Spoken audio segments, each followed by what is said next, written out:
में चुनाव आयोग और बीजेपी पर गंभीर सवाल खड़े किए गए हैं। रिपोर्ट में कहा गया है कि चुनाव आयोग लोगों की आंखों में धूल झोंक रहा है। कांग्रेस से जबरदस्ती राज छीना गया। रिपोर्ट में यह भी कहा गया है कि विधानसभा चुनाव दिखावा था और बीजेपी अधिकारियों ने प्रजातंत्र का मजाक बना दिया। कांग्रेस चुनाव जीत रही थी, लेकिन धांधली कर बीजेपी को जीत दिलाई गई। कांग्रेस की फैक्ट फाइंडिंग कमेटी के चेयरमैन कर्ण दलाल ने प्रेस कॉन्फ्रेंस कर रिपोर्ट सार्वजनिक की। उन्होंने कहा कि वोटिंग के बाद चुनाव आयोग 2 दिन तक वोट परसेंटेज बढ़ाकर बताता रहा और जितना वोट परसेंटेज बढ़ाया गया उससे हर विधानसभा में करीब 15,000 वोटों का फर्क पड़ा। बाद में ईवीएम में छेड़छाड़ कर नतीजे बदले गए। कांग्रेस नेता कर्ण दलाल ने चुनाव आयोग और बीजेपी को यह चुनौती भी दी है कि वो हमारी रिपोर्ट और दावे को गलत साबित करके दिखाए।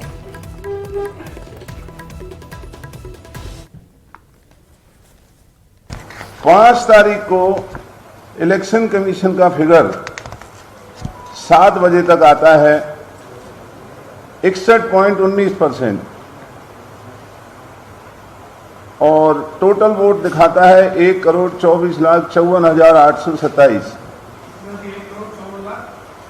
1,24,54,000 इसमें लिखा हुआ है, मेरे पेज पे है। 5 तारीख को ही 11:15 बजे रात को एक और परसेंटेज आता है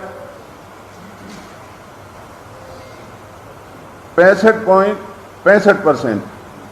ये सिर्फ परसेंटेज आता है, वोट तो ये निकाले, ये तो बाद में हमने निकाला है और इनके वेब पर भी है। तब तक इन्होंने 11:15 बजे भी रात को 11:15 बजे भी परसेंटेज बताया कि अब ये बढ़ करके 65.65% हो गया है। और फिर 7 तारीख को 9:15 बजे रात को यही परसेंटेज बढ़ा के 67.90% कर दिया जाता है। अगर इन परसेंटेज को माने तो जो हर कॉन्स्टिट्यूएंसी में जो वोटें बढ़ी वो 15,175 वोट एक कॉन्स्टिट्यूएंसी में बढ़ने का अनुमान बनता है इस परसेंटेज। अब ये मैं आपके सामने दे रहा हूं, अगर इलेक्शन कमीशन एक भी बात को गलत साबित कर दे या बीजेपी का कोई भी इनका पदाधिकारी मंत्री मेरी एक बात को गलत साबित कर दे तो ना केवल रिपोर्ट वापस, बल्कि मैं इनसे इस बात के लिए माफी भी मांगूंगा।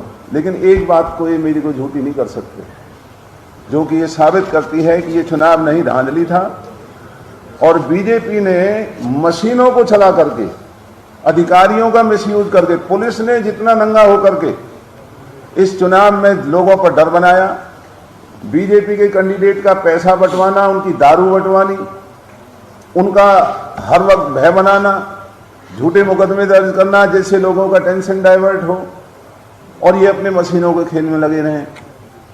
बीजेपी 37 सीट्स जीतती है आउट ऑफ 44 और इनका स्ट्राइक रेट इनमें आता है 84.9%। 44 में से 37 जीतने वाली, और वहीं 46 में से केवल 11 सीट जीते हैं, वहां स्ट्राइक रेट आ रहा है 23.91। ये सारे हरियाणा के कैसे पॉसिबल है? इसका मतलब इन्होंने सिलेक्टेड, सारे हरियाणा में इन्होंने ईवीएम और उसका खेल नहीं किया, इन्होंने सिलेक्टेड इलाकों में किया जहां शहरी आबादी है।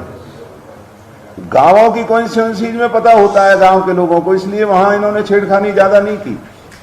इन्होंने की जहां शहर के लोग हैं, जिससे माना जा सके भी हो सकता है शहर के लोगों ने वोट नहीं दिए होंगे। वहीं मुख्यमंत्री नायब सिंह सैनी ने कांग्रेस नेता कर्ण दलाल के आरोपों पर पलटवार किया है। सीएम सैनी ने कहा कि कांग्रेस सत्ता में आने के सपने देख रही थी और जो कर्ण दलाल अभी आरोप लगा रहे हैं वो अपनी सीट भी नहीं बचा पाए। कर्ण दलाल का सुपड़ा साफ कर दिया लोगों ने, जहां ते जीत गए मैं तो बोल नहीं रहे, मैं तो कह रहे कहा जी का ठीक है ईवीएम, वो हार गया, वो कह रहा खराब है, उसकी तो हालत खराब हुई पड़ी, अभी मैं हार गया कैसे, और तो राजी हुए बैठे थे, कहा जी सरकार बन रही है, सुपड़ा साफ कर दिया, उनकी गलती नहीं।